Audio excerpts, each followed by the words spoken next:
Welcome to a new episode of The Sweetest Deal. This time I'm talking to Jennifer Shahade, a master chess player who came into poker and did really good things there too. We are having a really great conversation, me and Jennifer, and we do this together with our sponsor, Every Game Poker. If you like what we do, please hit that subscribe button, and I hope you will enjoy this talk. So this is the sweetest deal, and I'm talking to Jennifer Shahade, who lives in the States. Jennifer, how are you? Great, thank you. So where are you now? I'm in Philadelphia. Okay, is that how long have you lived there? I was born here. And you've been there all your life? No, I lived in New York for a little while as well, for Mm. college and thereafter. Okay, is it a good place to live in Philadelphia? Oh yeah, I love it here. Yeah, absolutely. I mean, it's a great, approachable city. Great food, great sports, great parks. It's really nice. Yeah. I mean, there's some Excellent. problems like there are with a lot of major cities in America, but it's definitely a great. I love being in the city. I love not having to drive, to walk to the gym, to walk to my restaurants that I go to with friends, to walk my son to school. I love that. That sounds great. Okay, so I came into the business in 2004, 2005, starting to interview people, and eventually we ended up doing interviews together. I looked at a few, one in Monte Carlo, for example. When did you start poker? Your poker interest? I think I got interested in it ages ago from my brother Greg, probably around like 2005. Mm, He was a professional poker player at the time, as well as a lot of my other friends from chess. I was only dabbling in it, but I did like it from the get go. So it took a lot longer for me to get really into poker. Probably around 2011, 2010 was when I got more interested in the game, which was unfortunate in a way because that was right around Black Friday in the United States where regulated poker was taken away. And over the last decade, it has come back slowly in certain states, including the one that I live in, Pennsylvania. So PokerStars does have regulated poker in PA. It's one of only a few states that has it. So pretty fortunate. that's great. I mean, for those who've been in poker and seen you in action and so on, know that you have a really strong chess background. So, can you tell me shortly about what got you into chess when you were younger, and what kind of success you had in the chess world? Yeah, well, my dad taught me how to play chess when I was just a little kid, like 5, something like that. I don't even remember not knowing how to play chess. And I got more into it in high school, actually, which is a little rare. Usually, girls, especially, like it in elementary school, and then they drop out in high school. But I was a bit like the opposite. My brother is also a chess champion, so he was very supportive. And I went on to win 2 U.S. Women's Championship titles. I was also the first female to win the U.S. Junior Open, and I won a silver Olympic medal for the United States women's team. Can you clarify the Junior Open, the first female? Did you mean that was an open for men and women? Yes, exactly. That's really A lot of cool. yeah. I mean, a lot of chess tournaments are mixed between men and women, but there are also a number of women's events to kind of like highlight the achievements of girls and women, since there are a lot fewer of us in tournaments. Very similar to poker, I'd say. Usually there's like one ladies tournament on each stop, if regulations allow for it. Sometimes it's not even allowed. Yeah, that's right. Okay, that's great. I played quite a lot of chess when I was younger as well. I didn't go anywhere near as far as you did. What I found was interesting was that chess is so huge and so vast that it almost eats my brain. So it's impossible to fill it with Yeah. other stuff. Have you experienced that? Oh, definitely. Chess is so absorbing. I mean, it reminds me a bit of poker. Like poker can really take all of your energy and get you into that flow state. So that's actually really nice and fun, but sometimes it doesn't leave a lot for else in your life if you want to become very, very good at it. So it is definitely a double-edged sword. The big question is whether you can make a living at it and also enjoy that absorption while also having a balanced life. I mean, everyone who's played chess, played poker for a while, and if someone asks you if you want to, should I go into poker? Should I take up an interest? What should I do? Turn that over to chess. If someone comes to you and says, why should I play chess? What would you say if this person has a decent mind to become pretty good at it? Well, if somebody asks me whether they should get into chess, it depends on their age a lot, because I think the chess world is very well suited for youngsters to get really good quickly, because there's a lot of youth tournaments, there's a lot of youth camps, there's a lot of scholarship for children and teenagers who are good at chess. So, and also just in general, young people often have their expenses paid for them. Usually they do, so they don't have to work. Therefore, they can explore areas like chess to foster their educational development. And their brains are often really well suited to getting good at something quickly. So it's a little different for grown-ups. I really believe that grown-ups can become great at chess too, but it depends how much time they have. Because a lot of times they don't have that much time, and it's very, very difficult to get really good at chess without putting in a lot of time. Yes, there are ways to be efficient with little time, but you still need to really work at it every day. And you also have to be humble. You have to be humble that it's not just about like memorizing facts. You also really have to put yourself out there and risk losing, and kind of like rethink how you think about things logically and consider doing it in a whole new way. And you have to be willing to do all that, and then you can get better as a grown up. But for some people, it's just difficult. All of those things, either the time or the pathways that they normally think, the idea of like rerouting them is not appealing. Right. No, I find it interesting because a little bit more than 20 years ago, when the poker came through at all and went from being like a pretty small thing, a lot of people knew poker, but few knew were into the poker world. And then the boom, of course. Now, if you turn that over to chess, through chess.com and other sites, has it come to a good point when it comes to online access, do you think, for the general public to play and become better in chess? Definitely, way more. I mean, there's still like paywalls on some things, as there should be, because content creators need to make money too. But there's a lot of stuff out there for free, or I guess you could say you have to watch advertising to watch it. But still, basically, there's a lot of great content out there for free. There's a lot of opportunities to play people who are your same level. Like that's one of the issues with chess and playing in person, is that it's hard to find somebody exactly your level unless you live in a big hotbed of chess activity. Like in America, that would be New York City or St. Louis or Chicago or Los Angeles, Philadelphia. If you don't live in like one of those big cities with a lot of chess activity, then Charlotte's another big one, by the way. But if you don't live in one of those big hotbeds, how do you find somebody your level? Well, you find it online now. And that's really important, because in chess, unlike in poker, you need to find somebody of your own level. Otherwise, you will always lose or always win, right? That's a Or more clear. or less. Of course, they could be a little bit better than you or a little bit worse than you, but they can't be significantly better than you or worse than you and make for a good sparring opponent for very long. There it is. And you can always play against someone in poker who can use that little bit of luck that it's in there. I played a lot of backgammon as well. I know exactly. And usually in a longer match, if you meet someone much stronger than you will lose in backgammon, Yeah. if you have it. And the same is for poker. But I know exactly what you mean. Are there a lot of good former chess players that came into the poker world and made a stamp? Yeah, definitely. Well, there's famously Dan Harrington. There's also Dan Smith. That's a big one. And there's Elon Schwartz, who's won at least Yeah, one he's really good. WSOP bracelet. There's a number of really strong players. There's Almira Skripchenko, a French women's chess champion who was also a very strong poker player, although she doesn't play as much anymore. So yeah, there's been a lot of success. My brother, Greg Shahade, was a very successful online player. Didn't really like the live game, so never transitioned.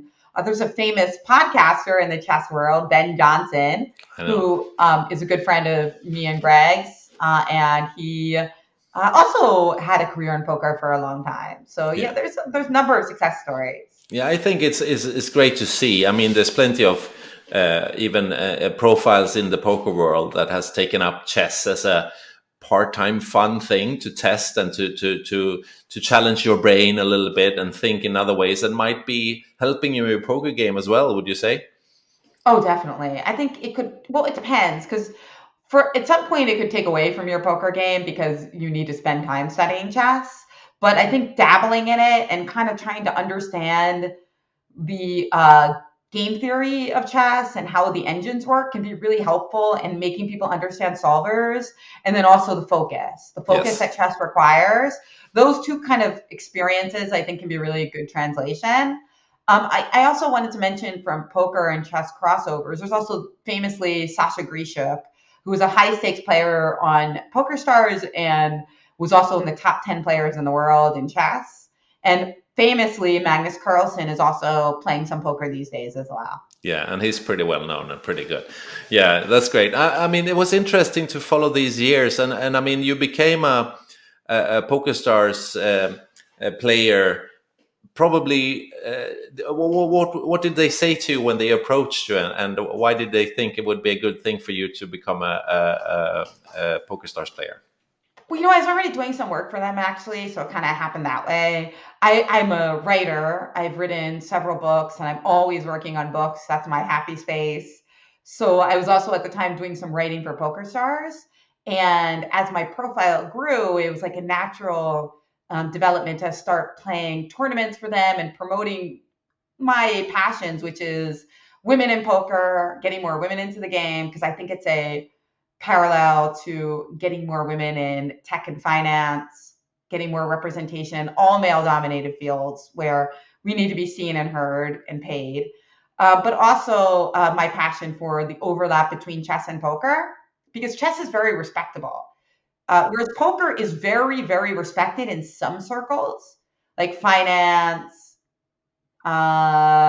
chess. People in chess and finance, they think poker is like really smart and great. But sometimes when you go outside, I think academics often respect poker too.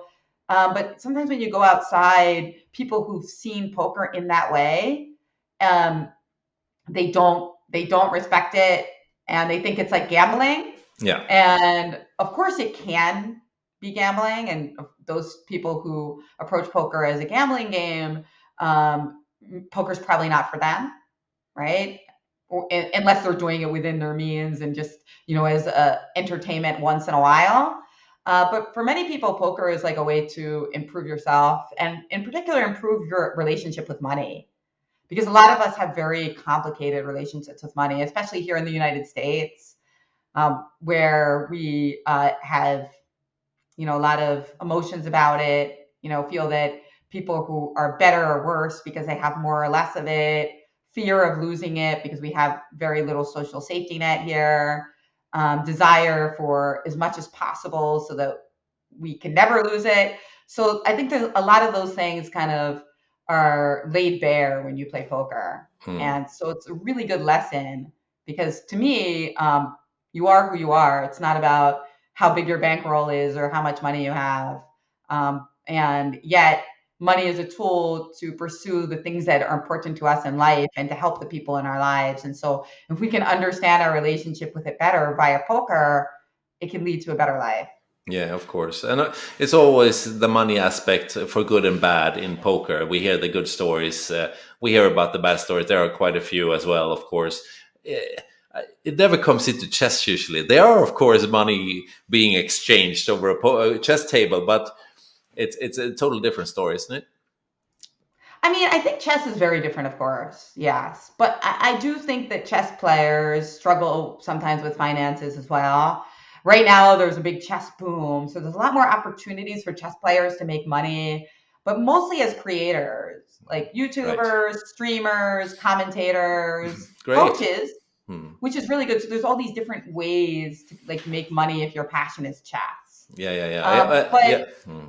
it can still be difficult because it's about that balance. Like if you're so focused on making money from chess and it's hard to actually get good at chess. And usually that's what people are drawn to. Like they want to challenge their brain and get better at the game. Yeah. And then if they're too caught up in like trying to make money from it, then they won't be able to get better. Oh. So it's a tough balance that I think it's almost like art, right?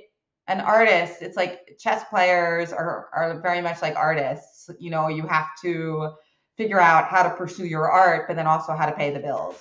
Yeah, it was fun. I saw a clip just a week ago where Anna Kramling, Pia Kramling's daughter, she's a YouTuber. She's a really good chess player. I'm sure you know, maybe you know her. And she went to play like a hustler in New York. What do you call it? Like a guy sits there and plays for Yeah. money.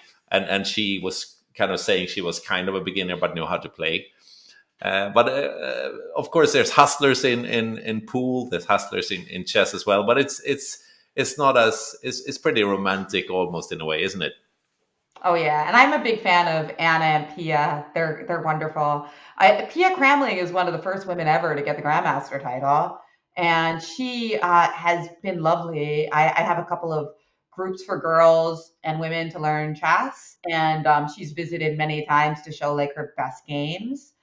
This is a group with girls from Kenya, from the United States, from Wow. Colombia, and Pia has been really awesome. And she's just like the nicest person, so Yeah, I know. kind and so happy. Yeah. And I see that in her daughter. That of course, every content creator, like not every content creator, but most content creators, they look happy when they're doing their content because usually that's better for the energy of the video. You want to see people who are enjoying themselves. But with Anna, you can really see like it's just like seeping from her like this happiness. Which, Yeah. hey, I mean, that's what we're here for, right? Yeah, of To bring course. that to bring that to ourselves and to others. No, she's a great ambassador, and she does a good thing. And of course, the Queen's Gambit. I mean, it's been talked about so many times, and I'm sure you discussed it so many times how much that did not only for chess, but especially for maybe female chess and the coolness of it. And how did you think they made that series from a chess perspective? Were you happy with it? Oh, they did a great job from a chess perspective in terms of the accuracy and like really making the chess a character in the movie, not or the series rather, Hmm. not just like an afterthought, like let's just Right. throw some chess pieces on a board. Like it really changed I think it changed filmmaking in that way because I believe that future chess series will, be more accurate now because they realize that there's so many people out there who love chess. And so it doesn't hurt to be accurate. It just kind of Right. adds all these Easter eggs, Hmm. as they call them, for those of us who love the game. Hmm. And also, I think it showed the glamour of the game. Like people always thought of chess as maybe something that a professor did or Hmm. that really smart people did, but they didn't see that it's also really fun Hmm. and that it's a passion. It's like an art. It's beautiful, Yeah. as Beth Harmon famously said. So yeah, I thought it was really nice to see those two aspects. I'd say.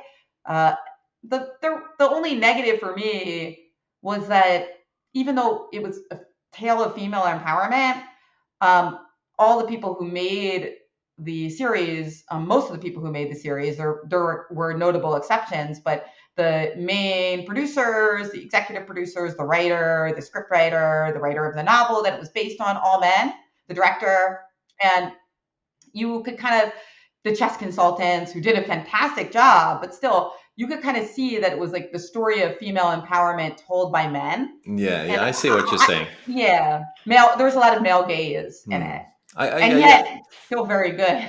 Yeah, I know. No, no, it's interesting with the aspect of the quality of the chess there, and we've seen numerous examples of when you try to transfer poker into a film, it's not possible. It hasn't been done in a good way anyway. I mean, Rounders is kind of a little bit in there with some quality of that, but usually that bit has not been handled properly with proper like chess players knew how to do it in Queen's Gambit, right? Well, I mean, I thought they did a good job. Like my friend Stapes was the consultant on the card counter, and Right, right, right. You're I right. like the That's poker scenes. I like the poker scenes in that movie a yeah, lot. yeah, yeah, yeah. I should say that. Um, That's what they made it good there. And Stapes, I know he was involved with that, and he did great with that. You have to say. And then the Mississippi Grind was a movie I really liked too. It's not that popular, but it's quite good. Yeah. And there's one other, Billions, which was created also by the creator of Rounders, by Koppelman and his partner, whose name is escaping me now. But they had a fantastic poker scene.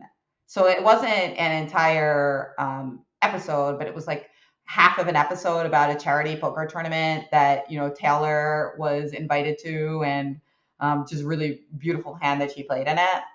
Yeah, yeah, that's really cool. I remember a film I saw in the late '80s that was, I think, Tracy's Revenge or something like that, where a female player challenged two chess champions, and on two different rooms. Have you seen this scene?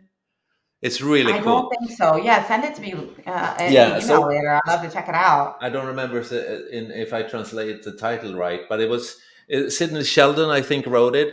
And the funny thing was that she was sitting in two rooms, and she went into the first room where the one of the champions she met was white. He made the first move, and she left. And she made that move in the other room, and what he responded Ah, there, yeah, yeah, she took yeah. with her, and so she played them against each other, and she made two draws, and that is one of the coolest gaming scenes I've ever seen. I send it to you afterwards, and you'll see it. You will probably like that a lot. That's a cool idea, Nice. right?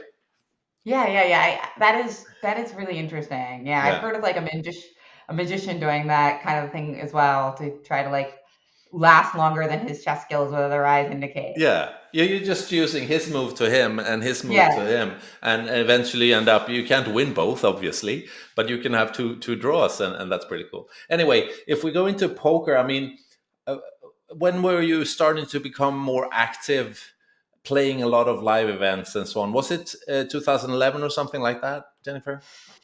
A little bit. And then, I always have a lot of things going on, so it really depends on the year. Like, I had I got pregnant in 2016, so around that year, I actually played quite a lot. But then the next few years, a little less. Of course, COVID less. And like last year, I played a lot. 2022, that was another big year. So it really depends, like what's going on in my life and chess. But I do enjoy live poker quite a lot. But I also like doing it intermittently, like, I see. doing other things around it, not full time. Yeah. I remember I was looking through my files on my YouTube channel, and I found one. I sent it to you, an interview with you and me in Monte Carlo in Yes. 2015.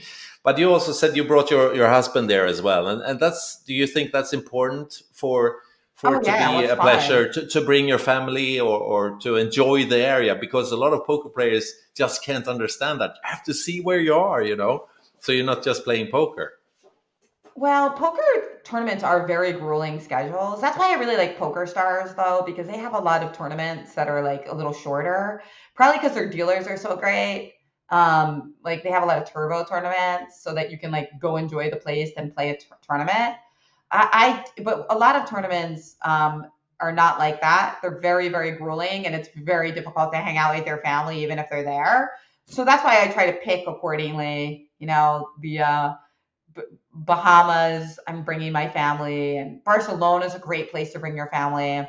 Now that I have a child, Barcelona, Bahamas are tops. Those are Yeah. like the greatest places. Yeah, of course. And Bahamas is just around the corner, or already pre-started more or less as we It speak. Yeah. did. Yes, it did. Yeah. So are you going there now soon? In a couple days, yeah. Yeah, For the that's great. PokerStars Players Championship. Yeah, I can't wait. Oh, that's amazing. I mean, it's also it's not that far for you if you compare to No, going to Europe, for no. example. No, How just a long is few the flight hours, there? yeah. 3 hours. Okay, that's great, and it's a great place to stay. And if you get knocked out from the longer, let's say, a main event, you will have time to enjoy the environment there. I've been there a couple of times. It's just amazing. A good time of the year for us not living in warm countries too. Yes, you could say that again. How many degrees are it where you are now? Not that bad. It's like 40 degrees, but it's, Hmm. it's going to be nice to double that. Yeah. That's great. Okay, so where do you think? I mean, we had the pandemic for the live scene and so on, and we came back there quite recently. Anyway, are we going in a good direction? Is poker maintaining its status, or even maybe has a chance to increase it again? Yeah, I think it's booming. Poker's booming for some reason in America. I mean, the regulations are starting to come back slowly. Different states are adding. The content creators are very popular. I think poker just creates this culture where it's the game is important, but it's also like the people that make this culture around the game that I think really hooks people, the community. And that is growing. I think it's awesome. And I believe that since the pandemic, people are starting to go out more and they're getting really hooked. And it's an important part of their life. So I think we will see a boom here in the United States, at least for some time. Yeah, and hopefully also it's coming back in the states, for more states to allow it, because I think more and more might understand the social bit and the importance for people, as maybe they don't. I mean, maybe they're not into sports, but they have their spare time pleasure is to play poker. Then it would be a robbery to take it away from them, I think sometimes, right? I agree. And I think also for women, it's tough. It's online poker. Yeah, the regulation of it's so important, just so you can address problem gaming and that you can make sure everyone's money is safe. So it's great to see it being regulated in different states like PA, Michigan, New Jersey. Also, I think that women in poker are starting to get our due. So this is something that PokerStars has been big on for a while. In fact, that's how I started with it. I mentioned I started with writing, but also with their women's initiatives. And now I'm part of an organization called Poker Power, which is also trying to like get more women into the game and like push the life skills and the fact that there's not that many activities that women and men can compete on the same exact field. Right, And right. poker and chess are two of them. So it's like I think leveraging that and getting women that confidence that they can excel is incredibly important. And I believe I'm seeing a lot of energy around it right now. Right. There's so many more women in poker initiatives and support, and men who realize that women have been left out and they need to step up and include them. Yeah, yeah, sounds good. I mean, one of my keys to becoming appreciated as a poker interviewer over more than a decade was usually to step outside of poker at the tournaments, to talk about other things, which is really interesting. About Yeah. and in your case, maybe not just talking about women in gaming, but also women in society and where you are in the States right now, because this is a topic that is so interesting all the time and has grown a lot over the past few years. Are you into it outside what you do in poker and chess? Of course. Are you involved? Are you working on it? The fairness between women and men. Yeah, absolutely. I mean, it's been a real difficult time for women in the United States with the overturning of Roe v. Wade Wow. last summer. Yeah, that was quite shocking. And I did spearhead a initiative to raise money for abortion funds during the World Series of Poker with my friend Angela Jordison. We started this all in for abortion access, Wow. and Wow. since then, I think that the tournament that I played with her was a tag team tournament. I think that's the only tournament she did final table because she's like totally crushing ever since that. So that's what I say. Support abortion access for everyone, and you will start running like Angela. I mean, I mean, when you said all in for abortion, I mean, listen how that must hurt in some of the ears of people who are against abortion. It's funny, but it's great. Did you get through? Did you get any good response? oh yeah, great responses. A lot of Mm. people are really interested, and you know, it happened at exactly the time of the World Series of Poker. So there were a lot of people for whom this cause really resonated. You know, I know Smith did something with his double up drive for it as well.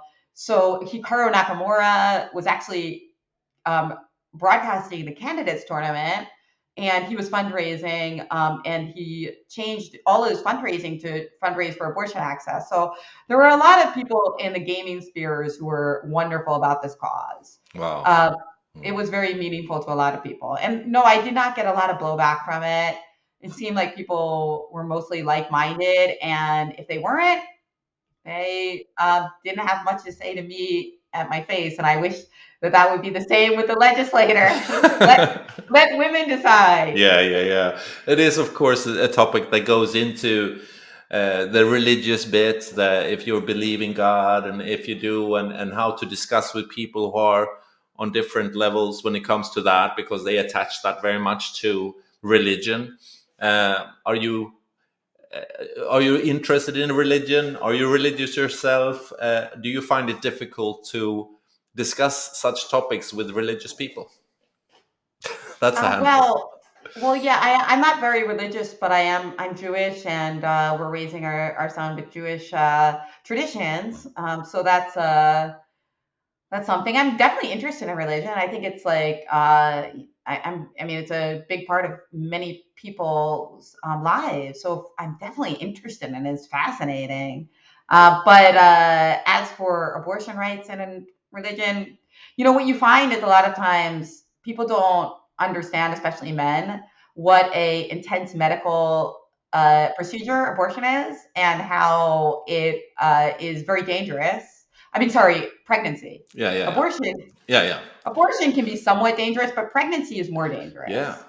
So, you can't ask a woman to go through that if she doesn't want to, Mm. right? I mean, it's It's many there as simple as that. yeah, it's like you could die. Yeah. You could Yeah, die, yeah. and you're much more likely to die when you're pregnant than you are to die having a safe abortion. Right, right, So right. you can't, of course, I've had a kid. I wanted to have more. It's completely worth it for a lot of women, but for a woman who gets pregnant accidentally, doesn't want to be pregnant, God forbid, raped, yeah, no, you can't say you must die more often. No, no. Because actually, the Jewish religion is against that. Yeah, So yeah. it's against a lot of Jewish people's religion to force women to give birth, even Right. if they might die. Yeah. Now, it was interesting. I was a sports journalist for quite a few years, and no offense to the sports community and the sports people, but when I came into poker, this is what made it so interesting to work with it, and because so much of the poker community are interested, they listen, they ask questions into other topics, which makes poker a fantastic world to be a part of. Because this is discussions that you can have with people with decent minds, and Absolutely. that's an important part of Absolutely. coming into it, wouldn't you say? Yes, absolutely. Yeah, yeah, yeah. Okay, Jennifer, I know that. I mean, it was really great to talk to you, and I'm so envious because I'm not going to the Bahamas. Oh, yes, I would love to see you there. Yeah.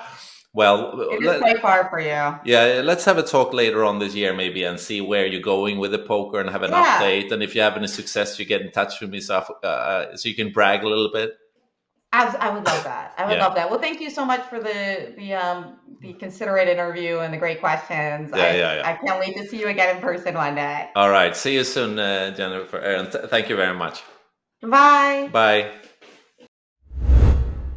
It was excellent to talk to Jennifer. I hope you enjoyed it too. We are really happy to present this to you together with our partners, Every Game Poker. See you next time.